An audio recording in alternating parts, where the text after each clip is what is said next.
nga guys, uwi na kami ulit. Nabat trip na naman yung aking asawa tuwing deliver niya. Sa pinupuntahan niya ay lalakas ang ulan, biglang buhos ng ulan. Ngayon, uwi na siya, basa na siya. Kasi kanina nag-deliver siya, basa na siya. Tapos napasukan ulit triple book.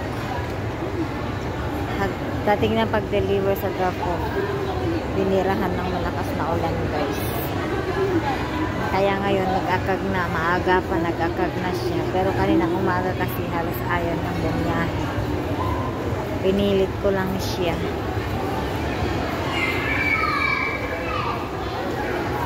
Kaya uwi na kami. Nag-akag na siya, maaga pa lang.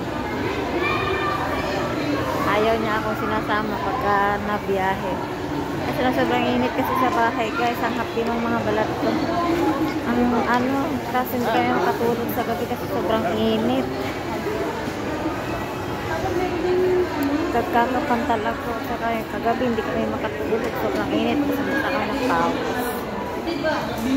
Kasi lang dito kasi sa Taytay walang ulan. Doon lang sa dinideliveran ang may ulan. Nabasa siya. Diba? Baka mo lang din sa ito na. Binigyan din sa water. Diba? Yan siya sa kabila guys. Ito yung parkingan nila. Mga grab. Ito nga tayo guys. Ay, ito nga tayo guys. Punta tayo doon.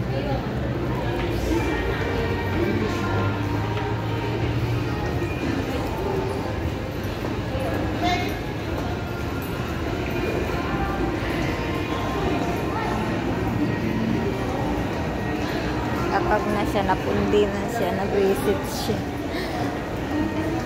Ay, klipa naman ang temper niya.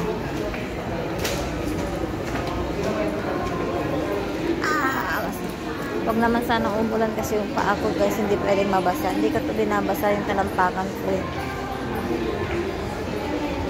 Kasi balik-balik lang siya, malamamaga, puputok. Tapos pagkakanana, dudugo. Pero hindi na kagaya noon guys. Hindi na kagaya ng dati kasi ngayon may naiinom na akong gamot. Unlike noon nawala.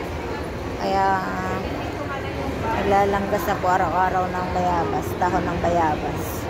Pero ngayon 2 days na ulit ako, tinigil ko na eh, 1 buwan mahigit sa paglalanggas. Pero nung mga nakarang araw, mga 2 days naglanggas ulit ako. Pero ngayon 2 days na naman kasi sumasama ako 2 days na hindi ako nakapaglanggas na ulit. Kasi sumasama ako dito sa SM. May nilakad nga kami guys kahapon na kanina. Kaya nakasama ako. Hanggat maaari, ayaw niya ako isama. Kasi para makabuela sana siya sa pagbiyahe. Kasi sobrang init. Kaya nangungulit lang nga kasi ako.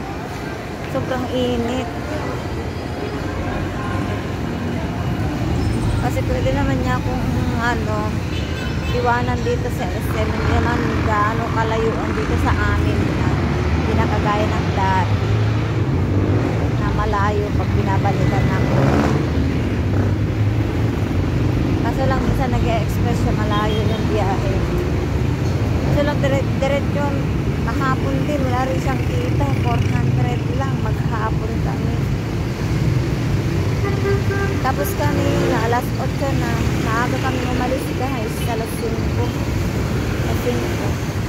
Alas 8 na. Naisa pa lang yung booking niya. Binasukan nga siya dito. Pag deliver na, ulanan na. Pero dito naman, wala oh. Ang linaw, ang linis. Doon sa pinupuntahan niya, dinideliveran niya lang. Natsyatsyempuhan siya ng natsyatsyempuhan. Binababasa siya.